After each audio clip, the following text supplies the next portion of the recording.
విశాఖలో rowdy sheeter gun చేతపట్టి హల్చల్ చేశాడు. ప్రత్యర్థిపై కాల్పులు జరిపేందుకు ప్రయత్నించాడు. ఇదే మనకు బ్రేకింగ్ న్యూస్ గా కనిపిస్తోంది. పూర్తి వివరాలు మా కరెస్పాండెంట్ శ్రీదేవ్ అడిగి తెలుసుకుందాం. శ్రీదేవ్, చెప్పండి, ఎవరిపై అత్యాయత్నానికి ప్రయత్నించినట్టుగా మనకు సమాచారం అవుతోంది? పోలీసులు ప్రస్తుతం ఆ వ్యక్తిని అదుపులోకి తీసుకున్నారా? శ్రీరామ్, ఇది అనకాపల్లి గవరపాలెం చెందినటువంటి వీళ్ళిద్దరు కూడాను ఒకరికొకరు కొంతకాలంగా విభేదాలు ఉన్నాయి. అందులో రాజేష్ అనేటువంటి వ్యక్తి మీద కూడా రౌడీ షీట్ ఒకటి ఓపెన్ చేసింది.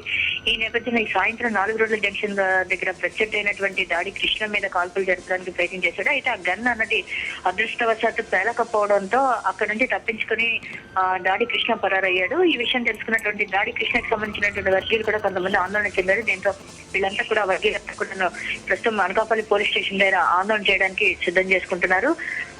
రాజేష్ కి అలాగే కృష్ణకి ఇద్దరి మధ్య ఒకే ప్రాంతానికి చెందిన వాళ్ళు, ఒకే వీధికి చెందిన వాళ్ళు కొంతకాలంగా విభేదాలు ఉన్నాయన్నటువంటి మాట వాస్తవమే అని చెప్పి పోలీసులు చెప్తున్నారు. అయితే ఈ విషయం ఒకసారి కలకలం రేపింది. ఎందుకంటే 24 గంటలు గడవక ముందే విశాఖ జిల్లాలో పోలీసులు రౌడీ షీటర్లకు అలాగే పాత నేరస్తులకు ఒక కౌన్సిలింగ్ జరిపించారు. ఇటీవల కాలంలో జిల్లాలో పెరుగుతున్నటువంటి నేరాలతో పాటు దాడులు, వీటన్నిటి నేపథ్యంలో రౌడీ షీటర్లను కౌన్సిలింగ్ చేసినటువంటి కొద్ది గంటల్లోనే ఈ ఘటన చోటు చేసుకోవడంతో మరోసారి సంచలనం కలిగించినట్లయింది. శ్రీరామ్, రైట్. రాజేష్ కి సంబంధించి మనకి ఎలాంటి ఇన్ఫర్మేషన్ అందుతోంది? ఆయన నేర ప్రవృత్తి ఎలాంటిది? ప్రస్తుతం రాజేష్ విషయానికి వస్తే, రాజేష్ గతంలోనే చాలా వివాదాలకి చాలా చోటు ఇవ్వడంతో పాటు స్థానికంగా ఉన్నటువంటి వారి మీద కూడా దాడులు చేసిన నేపథ్యంలో పోలీసులు అతని మీద రౌడీ షీట్ ఓపెన్ చేయడం జరిగింది. అయితే అతని గురించి ఇంకా పూర్తి సమాచారం అందాల్సింది. ప్రస్తుతం ఈ ఘటన జరిగిన తర్వాత రాజేష్ అక్కడి నుంచి పరారయ్యాడు.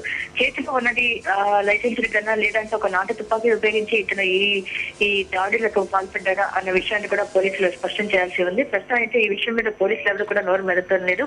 పూర్తి సమాచారం వచ్చిన తర్వాత అలాగే బాధితులైనటువంటి వర్గీయులంతా కూడా ఆందోళన దిగడంతో ఇప్పుడు పోలీసులు తలమునకలై ఉన్నారు. ఇప్పటికే పరారీలో ఉన్నటువంటి నిందితుడి కోసం ముందుగా ఆచూకీగా గాలింపు చేపట్టారు శ్రీరామ్. Thank you Sridevi.